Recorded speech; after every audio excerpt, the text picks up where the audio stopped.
Hello there. Today's video, I'm be going over how to create a plane crash.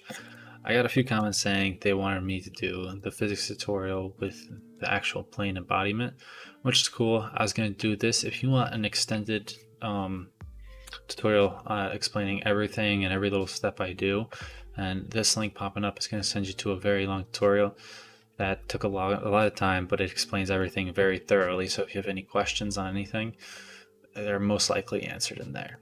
So without further ado, let's get started. We're going to need to get some sort of airplane. You can download one for free. Once you have your model, we need to give this world a ground. And the way I like to create ground is I'm going to send the 3D cursor to world origin, enable screencast keys so you guys can see what I'm doing.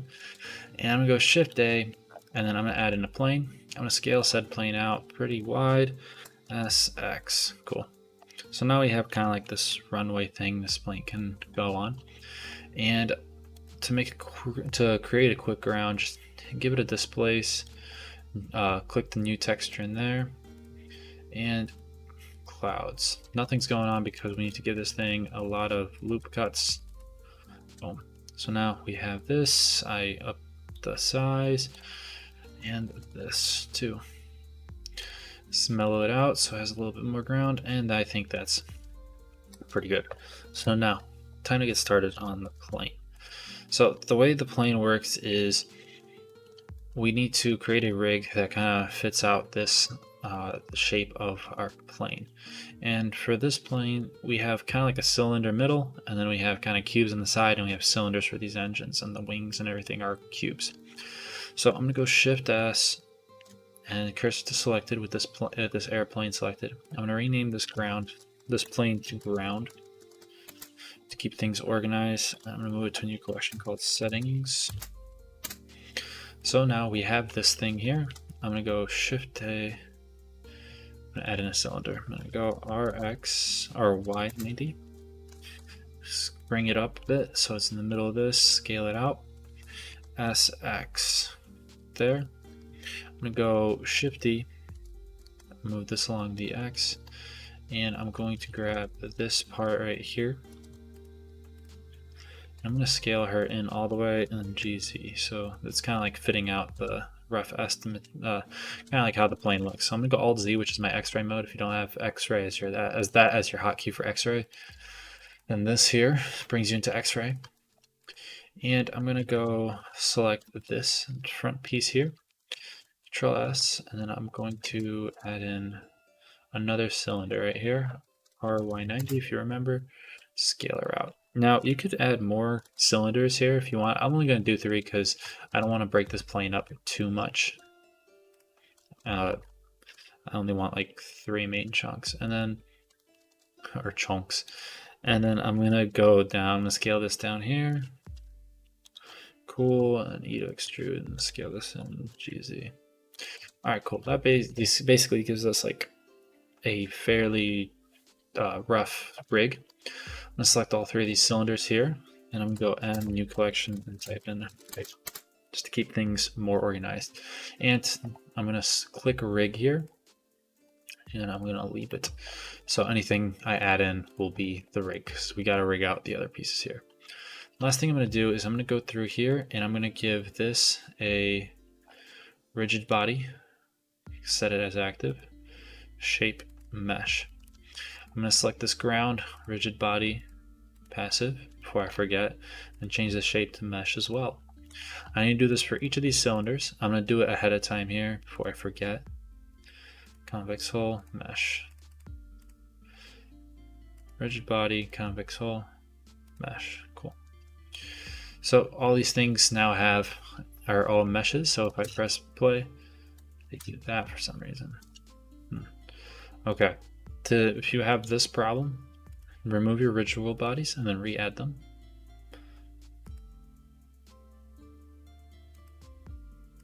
If we do this, then we need to go through in here and we need to select all of our cylinders and rigs again. F3, add active. And voila, things are working again. F3, add passive. Cool.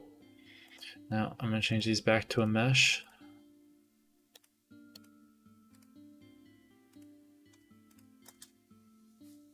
Cool.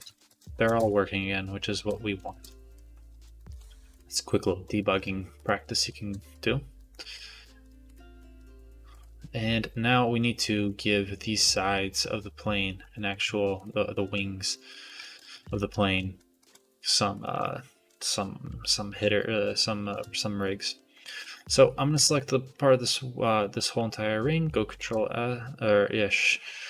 Shift S, and then send the cursor to the median point there. I'm gonna hit 3 to go into my right orthographic view. I'm gonna go into object mode, and I'm gonna add in my next rig. So this next rig is gonna be a cube. I'm gonna scale this cube down. I'm also going to go into X-ray mode, and I'm gonna move this cube about right there, which is perfect. Cool. It doesn't need to be perfect. And make sure you give each of those rigs a little bit of space. Move this bad boy up here. Make sure it's both sides. GZ. And now I'm going to go into top orthographic view, and I'm going to fill out this here. This is going to go on the x-axis.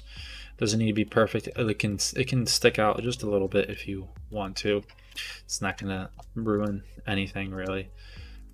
I'm going to go GX, move these pieces up here so they kind of make sense.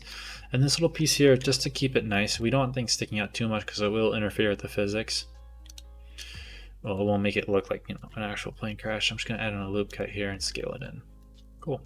So if I come out, you can see it there's a little bit of overlapping, which is, I guess, all right. If you don't like that, then you can just tone these in a bit along the Z.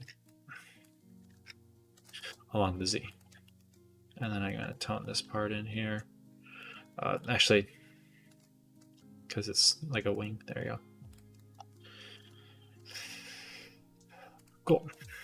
And I'm going to give this a new rigid body active, convex hull, switch it to mesh once again. And the next part is going to be we got to give another rig piece here because I want this wing breaking into 2 pieces. It's going to like snap like that. And the way I do that is I'm just going to select this face on that side, go cursor selective, Shift S, and in object mode I'm going to go into right front orthographic. I'm going to add in another cube. Now I'm going to bring this cube out along the y-axis about right here, Shift S. Make sure, once again, they cannot be touching. If they touch, you're going to have a really rough time with your physics system here. So I'm going to bring this up. I'm going to bring this down. Sweet. And I'm going to select these pieces here. I'm going to go G, boom. And if you want it to be really accurate, you could pick out that piece up there, but I'm not going to do it just to save time here. This is a quick tutorial. And now we got to move this part back, GX, move her in here, and then take this and move her in here. You can make them a little closer if you want to. I'm just giving it a safe amount of space. And once again, we got to go rigid body, active, mesh. So I'm going to save my tutorial here. If you watched the full video of the UFO, I had some unfortunate crashes when it came to the physics system, which kind of sucked. So now we have to just bring this in a little bit more along the X, and I'm going to scale it in just a bit. Nice. And I'm gonna bring this down here and go SX. Awesome. And like I said, there can be a little bit of overlap. It's nothing too bad. It's not gonna mess up your simulation. Just make sure it's not like blatantly like terrible, because then you'll actually have a problem. So once again, let's do a test. If we press play, awesome. These things fall. Now the next thing is this turbine engine. I'm going to hold down Alt so I can select the whole. I want to get a loop that goes upwards like that. Cool. Let's do it more central. Shift S, cursor to selected. It'll be in the middle of that, and I got to add in another cylinder. RY90. That's going to fill her out east. Pretty nice. S of X. Cool. And now we have another active rigid body. So next steps would be you could do the back flaps here. You would add in like we did here. This actually I'll give a demonstration here. I will just select one of these, Shift S, send it there, cube, scale the cube in onto top view, tab, go into X-ray mode, line that vertex up there, take this one, bring her over here, and you just got to follow this workflow with really whatever side you want to use. And I think that looks roughly good enough. The only problem is we got to go into front view here, Alt Z, we got GZ, bring him down a bit, and scale him in along the X a bit too. And you're going to be having to, you can probably tweak these settings forever.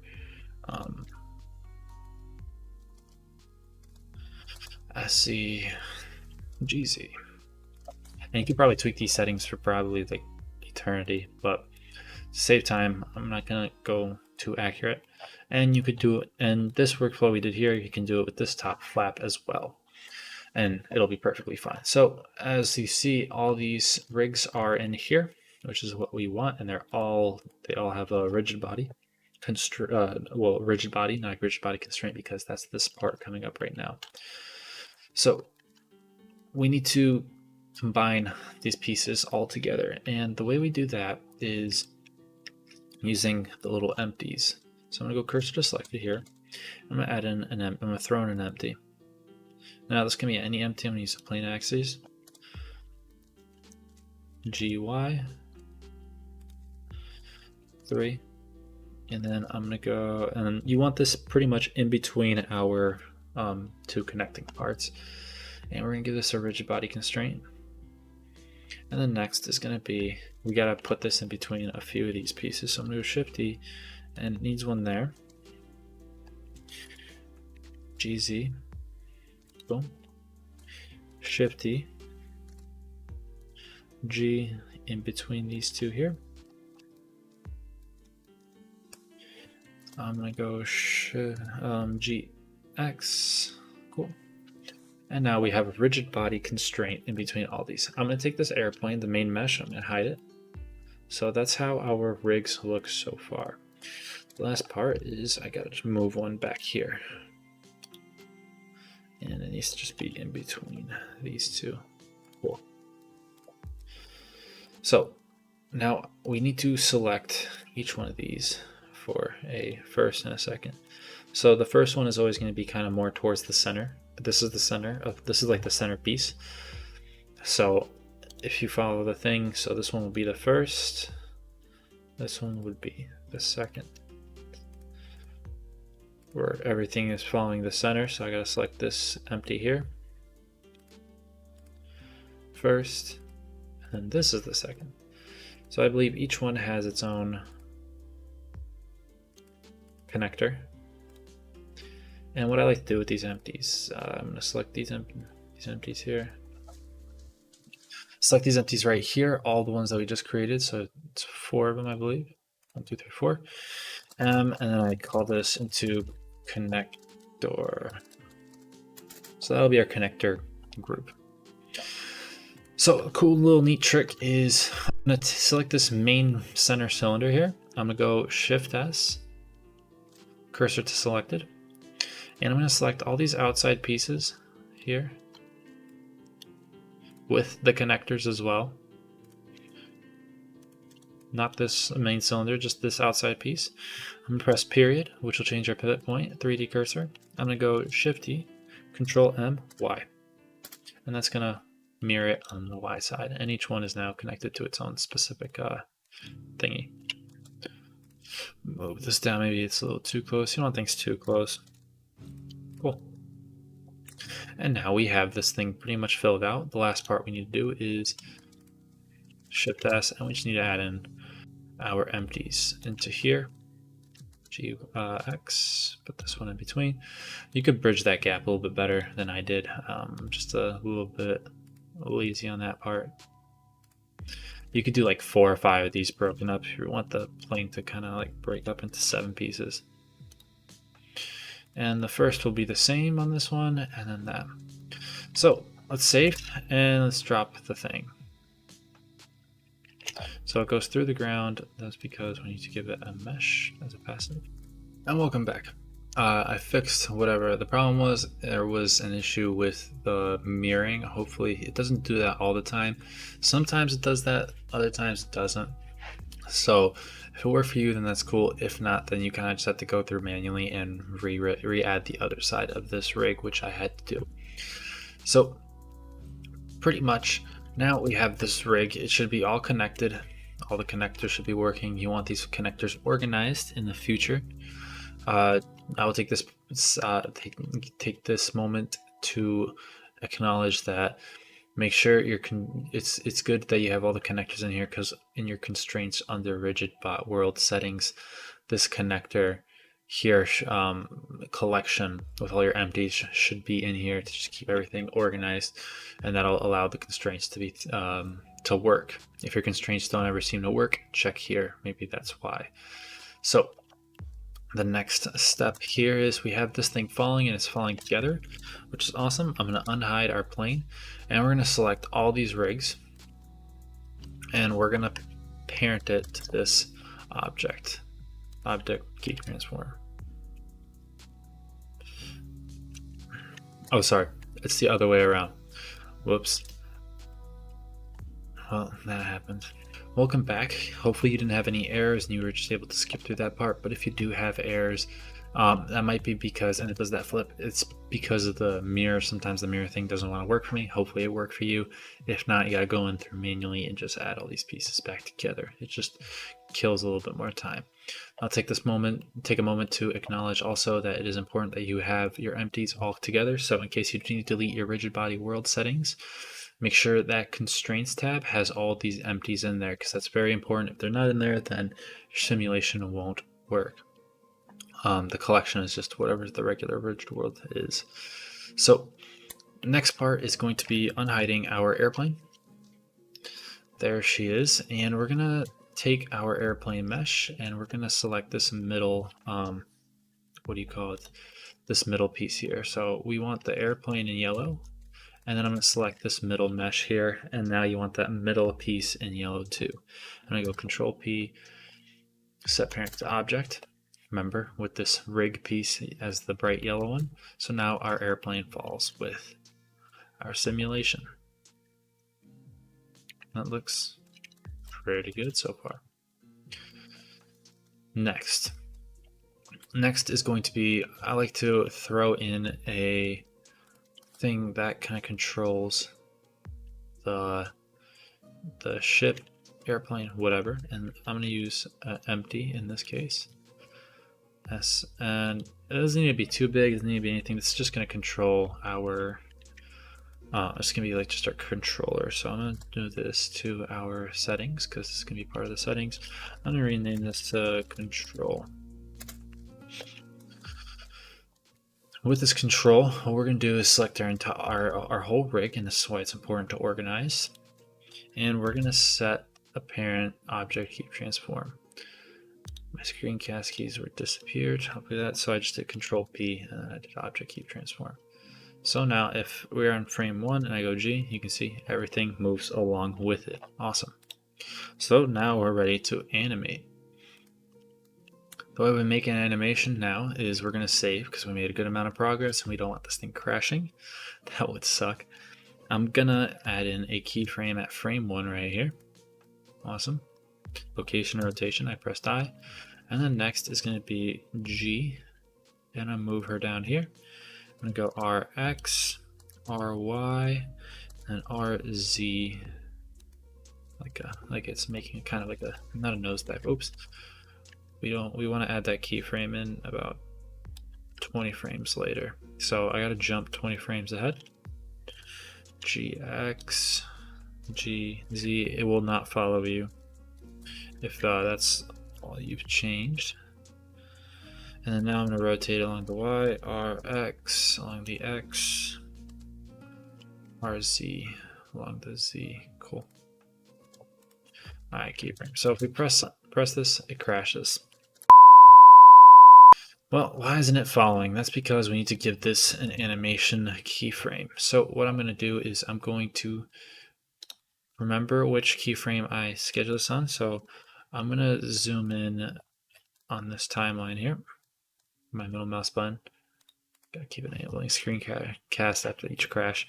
I remember this thing ends on frame 25.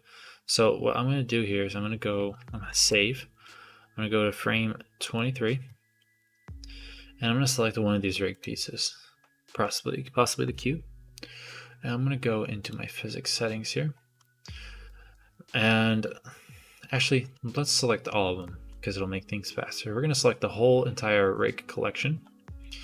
And I'm going to hold down Alt and I'm going to press Animated.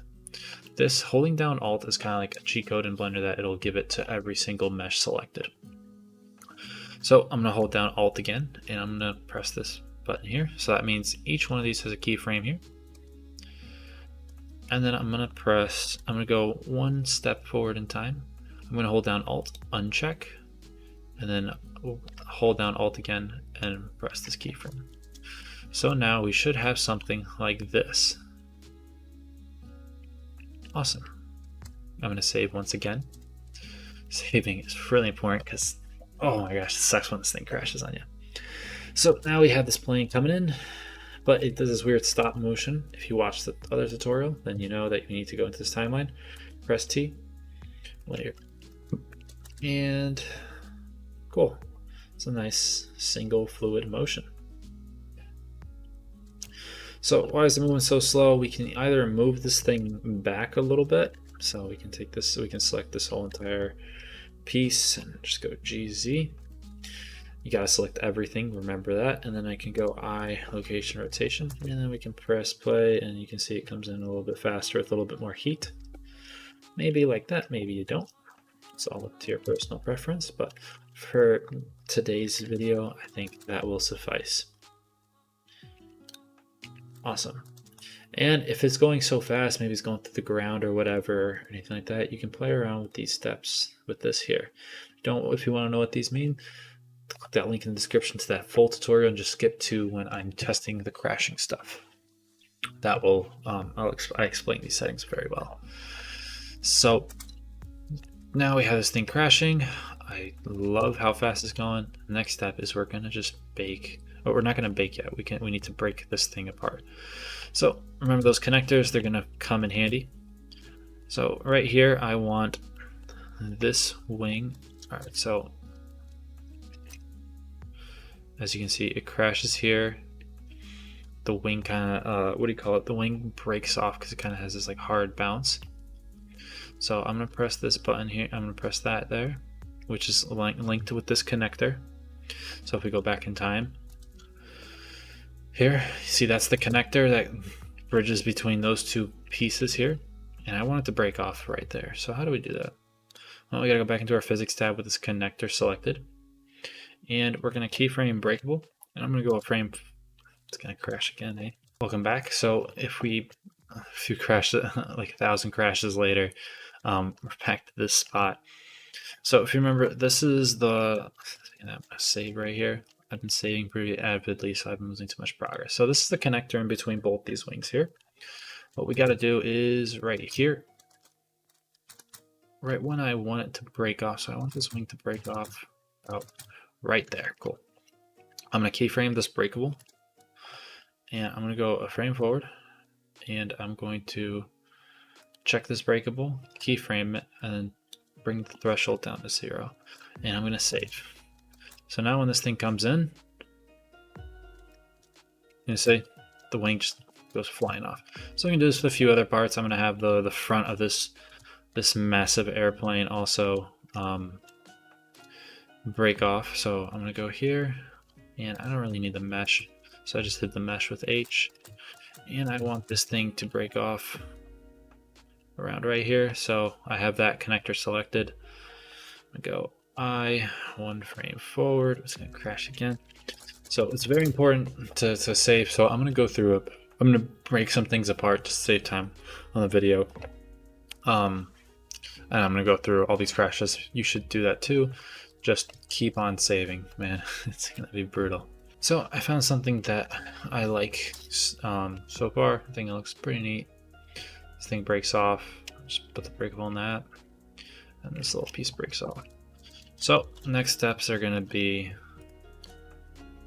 to now break this plane mesh apart to its designated area. So I like to go into Alt-C, know where your cylinder is there, and then select the airplane mesh, tab into edit mode here, and you may have to throw in a loop cut about right there or whatever, and you want to just select the rest of these spaces here.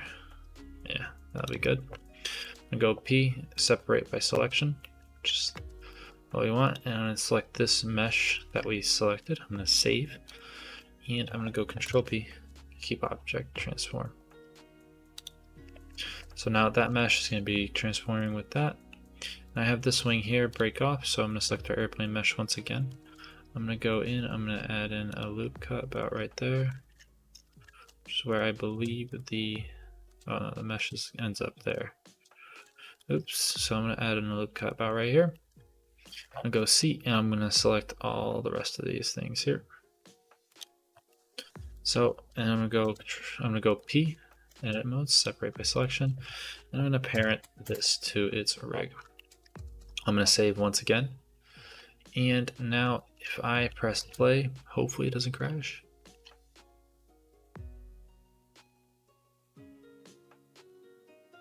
Awesome. And you can see what happens when like the rigs touch each other. It's just like ping. I just didn't want to change it up too much. So now what do we do? So we had this thing breaking apart, which is awesome. Now we just got to figure out when each piece breaks off.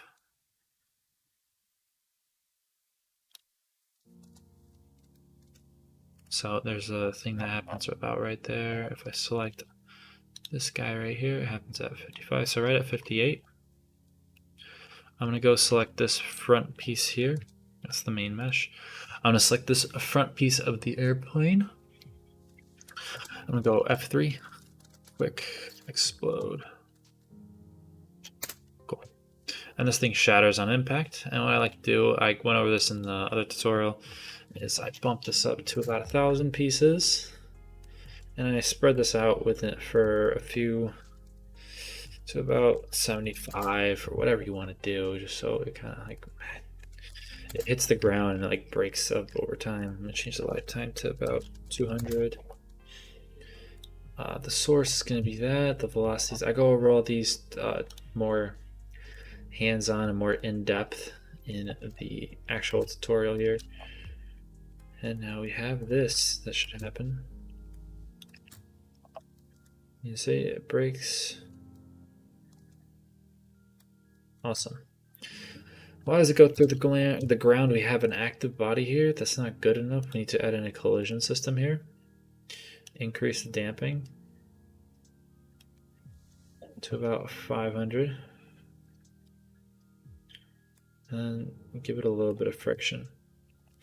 And now I don't know if you noticed, I turned on the axes here for this. That's because I want to give it, maybe that's a little too fast in the whole breaking the plane apart. 175 should be good now. And I need to give this along the Z about 5. Give it along the X about 1. And then increase the randomness to about 5.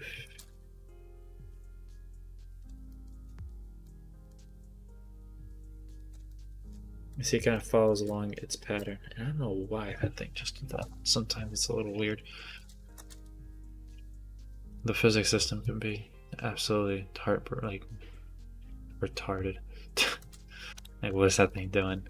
So pretty much if it does that, then all you gotta do is just play around with the keyframes here. Just gotta move it a little bit later. Hopefully it kind of works out. Cool. I think that's pretty good. Still being done. So I'm just gonna move that to about 95. That's when the second break will happen. Cool, that's good enough. And then now, so we know it's going to happen around 95, so I'm just going to go F3, do another quick explode. I know the axes here, Z, all that stuff. And I'm going to increase this to 5, and we know the Y is the new Z. With a 1, and I'm going to give it a 5 here, just to kind of keep things in rhythm. Increase the lifetime to 200. 95 to 175 frames, so it'll break apart along that time frame. And that should be good. I'm gonna have faith that it's good, and I'm going to just cache all this and bake it. So once it gets baked, it's not gonna be it's not gonna keep crashing over and over again. At least I hope not. But it should really limit the crashes. So I baked, I'm gonna save, and now it's all in cache, which makes this the program a lot more stable. You see this little trail going on. And the last part I like to do to give it just a little bit more realism is I get out of X-ray, and I'm going to just go into, I'm going to go back into X-ray. I'm just going to I'm going to go into face mode 3, and I'm just going to press I'm just going to dapse a few of these like spots here.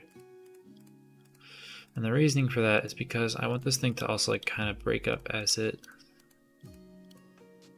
crashes too.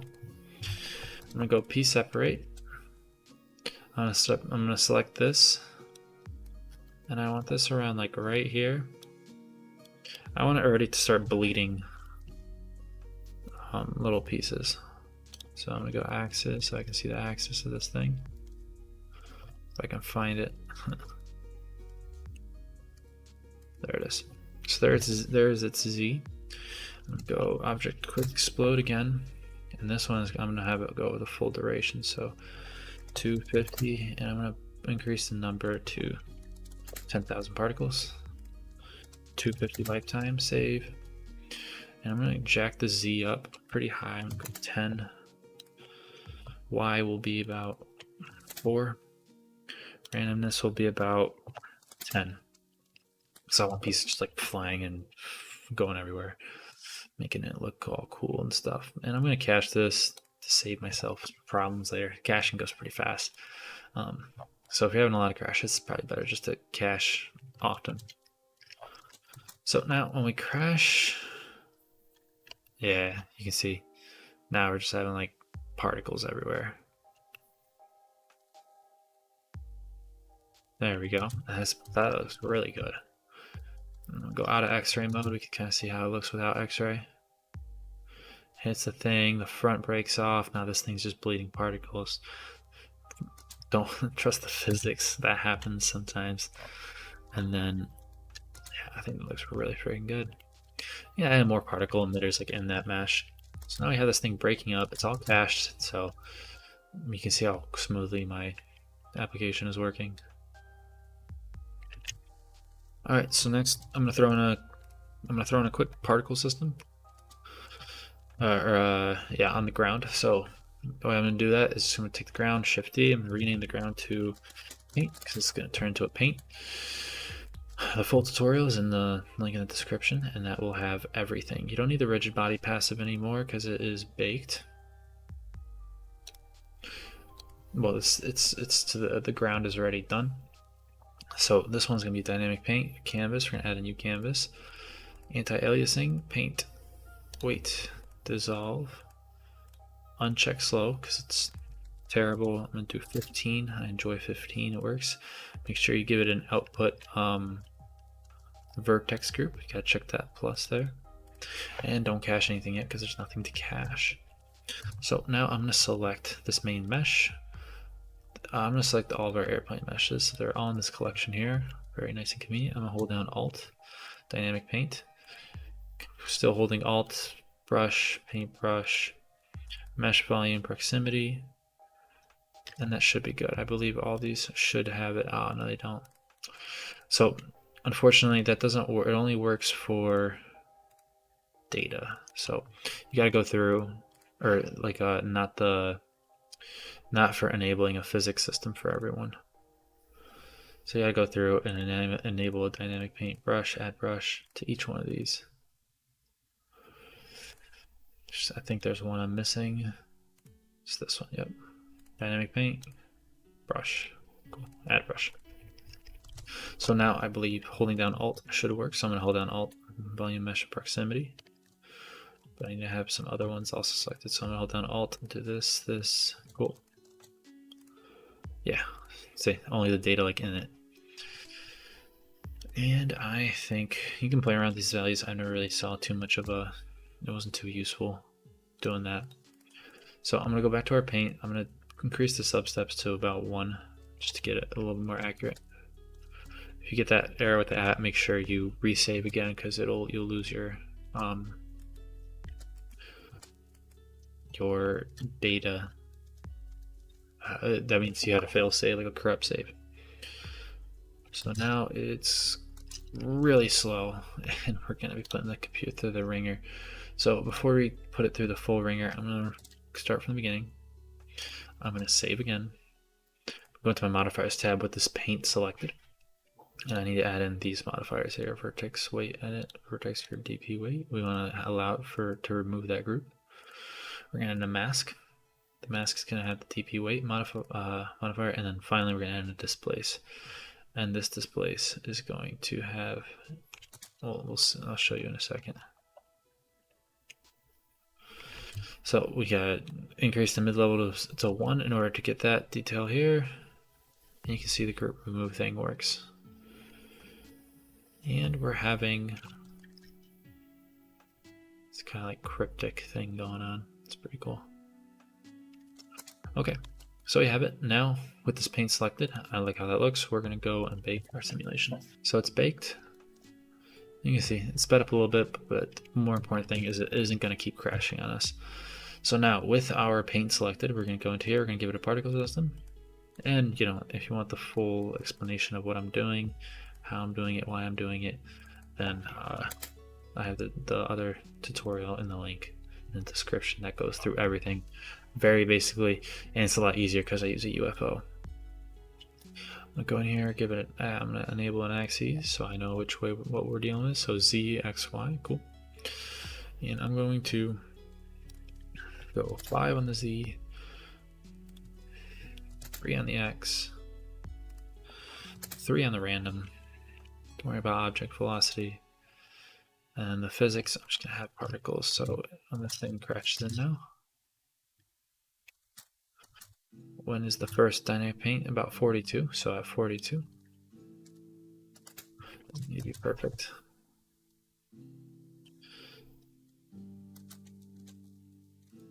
Should have little halos. Yep, little halos popping up. There's our little halos. And now I'm gonna go semi-cursor there. I'm gonna add in an icosphere. I'm gonna turn down the subdivisions to 1, just so it's smaller. And I'm gonna press M, settings. Move it to my settings collection. I'm gonna select the paint here. Go into the particle system, and I'm going to change it rendered from halo to object. Instance of object is going to be Ico. And now when we see that, you don't want that fail. That's the fail save. Once you get to heavier files, it fails the save a lot. You gotta be very cautious about that. Make sure you get a good save in. There we go. But the problem is I don't like the size of these icospheres.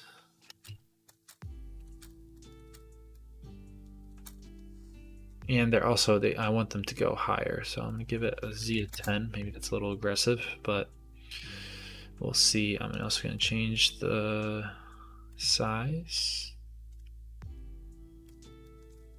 a little bigger. I'm gonna scale the randomness so we can get a nice little array of icospheres. We gotta change the lifetime to 250 so they actually last. And now I'm gonna bake these icospheres in. So this might be a little bit longer bake, so I'll probably cut and I'll come back. I just increased it to 100,000. You can do 1,000,000 if you want, if you're bold and your computer knows no bounds. All right, now we have this thing baked through. And you can see we have, awesome, that's coming through. A little piece jumps out there. Sometimes it does that. it can be kind of random, be a little weird. And the best thing to do if you have like a lot of these particles just like falling through, you might want to just move the ground, the ground, just to go GZ, move it down just a hair. It'll catch some of the extra particles falling through the ground, but I think I have so many particles that it kind of makes up for it. All right, and I'm gonna do a quick render of like how it kind of looks. All right, so the particle's baked in. This is how it looks in viewport. You see, it kind of goes in. A little particle thing pops up here, which I don't know. I think it's fine, I guess. So now it's time for the fun part, which is smoke and fire. If you want to know, I'm not going to go through any shading advice. If you want that, there's a video in the link in the description that kind of goes through how I sort out my shaders and what's been working for me pretty well. So I'm going to take this and I'm going to delete this bake. I'm also going to turn down this number to about 1,000. Smoke and fire is fun. I'm going to keep these properties in here because I like them for the paint. The other thing too is I'm going to get rid of the Ecosphere. You could use this Ecosphere too if you want. It's no big deal, but you gotta have particles. You could do mesh. Don't recommend mesh, not at all. Kind of makes it a little glitchy. So I'm going to switch this back to a halo. I'm going to have 1,000. I'm going to jack this number up back to 100,000. And for speed purposes, I really recommend baking those particles in. It should help you create your sim. So once this bake is done, 3, 2, 1, I go Shift A, or no, I'm not going to Shift A. I'm going to go F3 and we go add a quick smoke. See the smoke shows itself right there. I'm going to select the dynamic paint thing. I'm going to go cursor to selected. I'm going to select our domain. I'm going to go selection of cursor and I'm going to go S Shift Z. I'm going to scale this out around here. Cool. Next is going to be, I'm going to raise this whole, raise the roof of this a little higher. I only did one side, oops. So I'm just going to take this other side and I'm going to go GZ. Make sure I have it to vertices, GZ, and there we go. So now we have this kind of our simulation box, and I'm going to go into the domain settings.